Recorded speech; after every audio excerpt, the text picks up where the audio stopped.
د ټولو ځوانانو مشرانو ته د زړه د کومې مبارکباد وایم. تاسو نن ثابته کړه چې موږ د عمران خان سره ولاړ یو.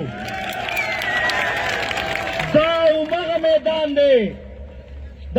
میدان دی چې په بله ورځ د عمران خان جنډه ښکته کولو دپاره 5 میټې لالې کړې وې. خو زه دې جرأتمند او غیرتمند عوامو ته وایم چې په پیله ځل باندې تاسو خیرات ناکامه کړی دی. ماشاءالله زه تاسو ډېر ټیم نه اخلم، دومره درته وایم چې دا څومره ځوانان تاسو ولاړې سئ، دومره خلک د پوره یو ملک تقدیر بدلولی شي د الله په فضل سره چې راپاڅېږي. بایي دا کم خلک چې وایي چې زموږ خبره شوي، زه تاسو ټولو ته د دې ځینه وایم، تاسو ورته چغې ووایئ چې زموږ خبره د خپلو عوامو سره شوې ده.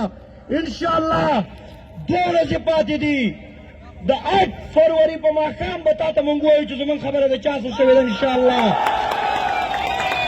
تاسو ټولو ته دا ریکویسټ دی چې په 8 تاریخ خپل ووټونه هر سړی هر ورکر دا په ټیم واچوئ، په خپلو کیمپونو کې کښېنئ، او دا کومې پروپیګنډې چې خلک کوي د یوې خبرې نه تاسو مایوسه نه شئ. انشاءالله تعالی په هر پولیس سټیشن به زه خپله ولاړ یم. انشاءالله تاسو د ټولو ډېره شکریه، ډېره مننه.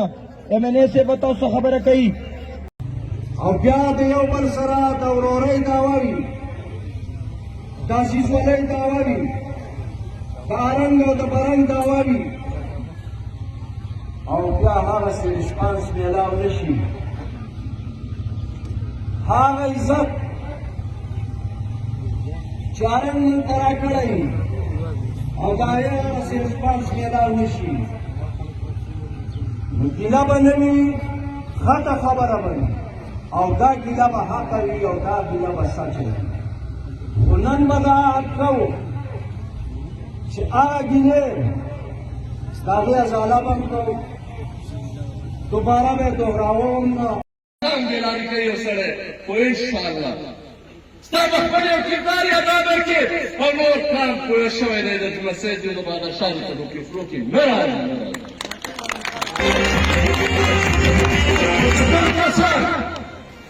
آگاه په بار ملکونو کې خپل کسان دلته وره موږ دلته د څوکیدار په حیث باندې ژوند کوو. دلته زموږ خپل ځماني عزت خو موږ خلک هغه عزت کوو. راشه که 4-5 کسان دې د کوم دښمن په ځان پسې کړي، دې ځان په ځان پسې کړي چې دا قبرې دلته نشته، غم خادې نشته، نو خپل مشر شئ ساته او قوم انشاءالله بیدار شوي یئ.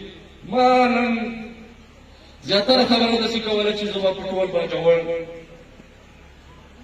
او ما حجز باندې عمران خان ته زه سلوټ کوم،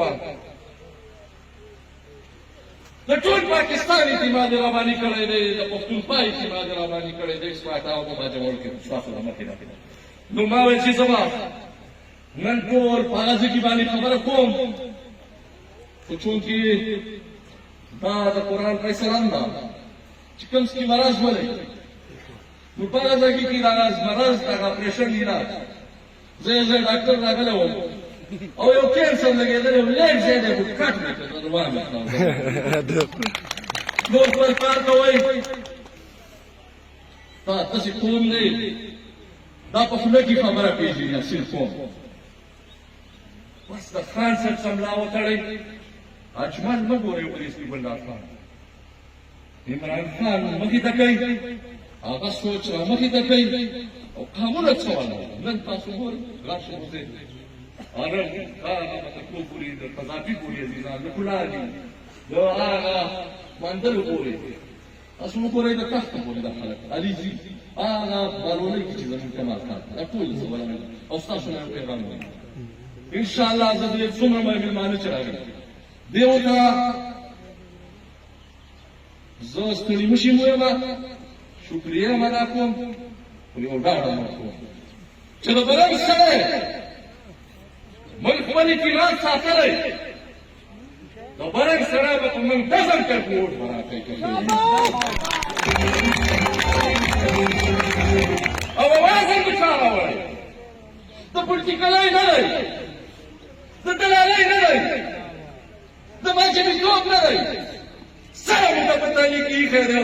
خان आवाज راوړی دی نو د دې نه وروسته به بیا څه آیا ځان درپوک منافق انسان د کار نه دی زه ډېر وخت لالم یو لوی دانشمند په یو شعر د مستقیم چې زور هسې پیغور شي چې همت ورسره عمل نشي زور هسې پیغور شي چې همت ورسره عمل نشي او ورک هغه مشال شه چې تیاره شي ځای به نشي جزاک الله. چې کله چې په 2013 کې د پاکستان تحریک انصاف حکومت جوړ شو عمران خان زمون په نوښار باندې بیا زمون په خټکو باندې دا احسان وکړو چې دا یې وزیر اعلی چې وزیر اعلی یې کړو نو د خزانې چابین د خټکو ته ورکړه نو چې دا کم کارونه تاسو وینئ په دې علاقه کې دا صرف او صرف دغې وجې شوي دي چې هغه عمران خان مونږ ته دا اختیار راکړو چې مونږ دا کارونه وکړو دا تاسو ما ته دا ووایئ چې 9 مهینه بعد 9 مهی ناول ته چې کوم کله عمران خان ګرفتار کړ د ده وایس میسجونه دي ده مونږ ته وایي چې راوځو د وروڼو ته دا خلک راووتل د وروڼو ته نو په هغه وخت کې عمران خان فکر